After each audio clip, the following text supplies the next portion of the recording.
Si vous fréquentez un mec et qu'il s'assoit un peu comme ça, quand il est allongé, il a une facilité à se mettre comme ça, cherchez pas ça. Je vous dis, c'est comme ça. Cherchez pas. Genre vraiment rikiki.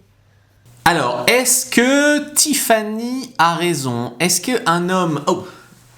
Oh, alors il faut vite que je décroise les jambes. Hein. Est-ce que Tiffany a raison ou est-ce qu'elle raconte n'importe quoi?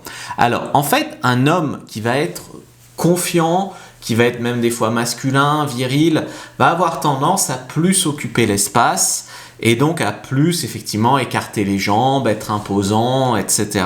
C'est ce que même certaines femmes reprochent en disant c'est le manspreading. D'un autre côté, un homme qui est un peu plus timide ou qui n'a pas confiance en lui ou qui ose pas, va avoir tendance à se faire tout petit et à se protéger, donc se refermer au figuré comme au sens propre, et donc peut-être plus à serrer les jambes, croiser les jambes. C'est une posture un petit peu défensive. Alors après, tu sais, des fois les postures qu'on prend, c'est aussi de l'imitation de nos parents, de gens qu'on admire, etc. Donc finalement, Tiffany nous dit qu'un homme qui s'assoit comme ça ou qui se positionne comme ça, c'est parce qu'il en a une petite.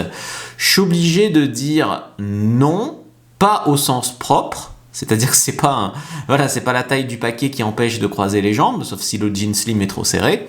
Par contre, au sens figuré, elle a raison, c'est-à-dire un homme qui a peu confiance en lui, donc qui en a, si tu veux, une petite au sens figuré, rien à voir avec ce qu'il a physiquement entre les jambes, va avoir tendance à raser les murs, se faire tout petit, avoir un langage corporel fermé dont les jambes fermées, etc., etc., etc. Donc finalement, elle a raison. Donc moi, je t'ai fait une fiche, une anti-sèche séduction sur le langage corporel des hommes, comment avoir un langage corporel équilibré pour pas être dans le manspreading, mais quand même occuper l'espace, avoir confiance, être ouvert, sans être trop effacé, trop timide, s'excuser, trop discret, mais sans non plus exagérer trop.